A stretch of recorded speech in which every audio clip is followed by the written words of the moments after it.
ஜிகர்தண்டா படம் முடிச்சதுக்கப்புறம் எங்கள் வீட்டில் எனக்கு மெடிக்கல் டெஸ்ட்டுக்கெலாம் அமிச்சாங்க. டாக்டர் வந்துட்டு எங்கே போயிருந்தீங்க, உங்கள் கொழுப்பு சத்து அதெல்லாம் ரொம்ப ஜாஸ்தியாக இருக்குது அப்படின்னு சொன்னார். நான் சொன்னேன் ஜிகர்தண்டாவின் ஒரு படம் எடுத்தேன், இனிமேல் அவங்களோடலாம் சேராதீங்க அப்படின்னாரு. டெய்லி 4 வாட்டி. ஸோ அது எங்களோட ஜிகர்தண்டா டீம் வந்து அதில் ரொம்ப ஸ்பெஷலைஸ் பண்ணுவோம் நாங்களாம். அது எப்படி சொல்கிறதுனா, ஒரு பரோட்டா கடை இருக்குது மதுரையில். ஒரு சாங்க்கு நடுவில் வந்து ஏதோ ஒரு சின்ன கையில் வந்து சால்னா ஊற்றிட்டான்னு சொல்லிட்டு அந்த கடையை பிரிச்சிருவோம் நாங்கள். அங்கே தான் நாங்கள் யூஸ்வலாக பரோட்டா சாப்பிட்ற கடை அது. அண்ட் நாங்கள் ஏற்கனவே நிறைய வாட்டி நிறைய ரவுடிங்க சண்டை போட்டு கடையை பிரிச்சிருக்காங்க. ஸோ அந்த மாதிரி நாங்களும் பண்ணியிருக்கோம். அதை வந்து அப்படியே படத்தில் எடுத்து வச்சுட்டோம். ஸோ இந்த மாதிரி நிறையா பண்ணோம். ஸோ 2 செட்டுக்கு நடுவில் பெரிய டிஃப்ரென்ஸ் என்னென்னா, Kaaviyathalaivan was a very serious experience என் வாழ்க்கையில். அது ஷூட்டிங் டைமாக இருக்கட்டும், பிகாஸ் அந்த டீமே ரொம்ப ஒரு சீரியஸான டீமு. இந்த டீம் வந்து ரொம்ப என்ன எப்படி சொல்கிறதுன்னு தெரியல, இது ஒரு டிங்டாங்கான ஒரு டீம் இது. So you guys heard the story.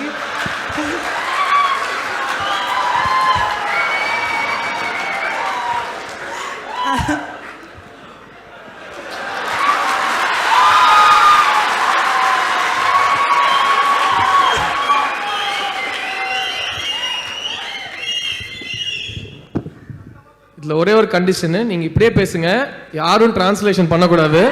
யாராச்சும் ஹெல்ப் பண்ணீங்கன்னா நான் டென்ஷன் ஆகிடுவேன். அப்புறம் Bobby கலக்கடா.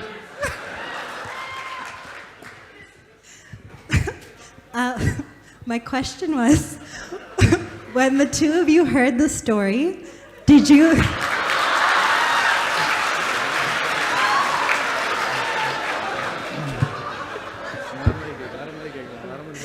when the two of you heard the story, did you think that you were playing the hero or the villain?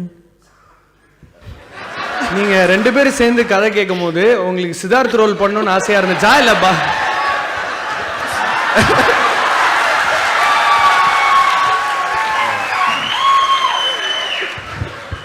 எனக்கு ஆக்சுவலி கார்த்திகோட முதல் script jigarthanda.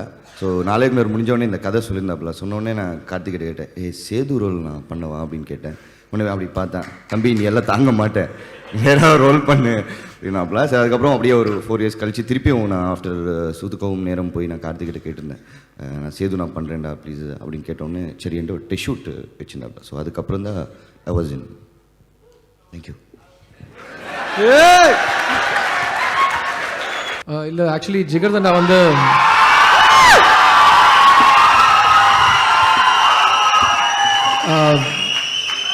Jigarthanda we started first, முதல்ல தான் start பண்ணோம். ஏன்னா எங்களோட ஒரிஜினல் பிளான் வந்து நானும் கார்த்தியும் ரொம்ப தைரியமாக 2 மாதம் மதுரை போயிட்டு படத்தை முடிச்சுட்டு வந்துடலான்னு சொல்லிட்டு தான் கிளம்பினோம்.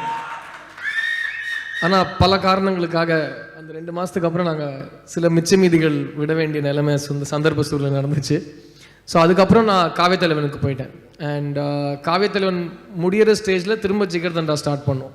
ஸோ அது கொஞ்சம் பெருசாக வித்தியாசம் இல்லை. ஆக்சுவலாக ஜிகர்தண்டா பண்ணும்போதே வசந்தபாலன் வந்து என்கிட்ட நிறைய வெயிட் போடணும்னு சொல்லிட்டு பழைய காலத்து நாடக நடிகர்கள் ஃபோட்டோலாம் காமிச்சு இன்னும் கொஞ்சம் நீங்கள் வெயிட் போடணும் அப்படின்னாரு. ஸோ மதுரை 2 மாதம் ஷூட்டிங் பிரச்சனையே இல்லை.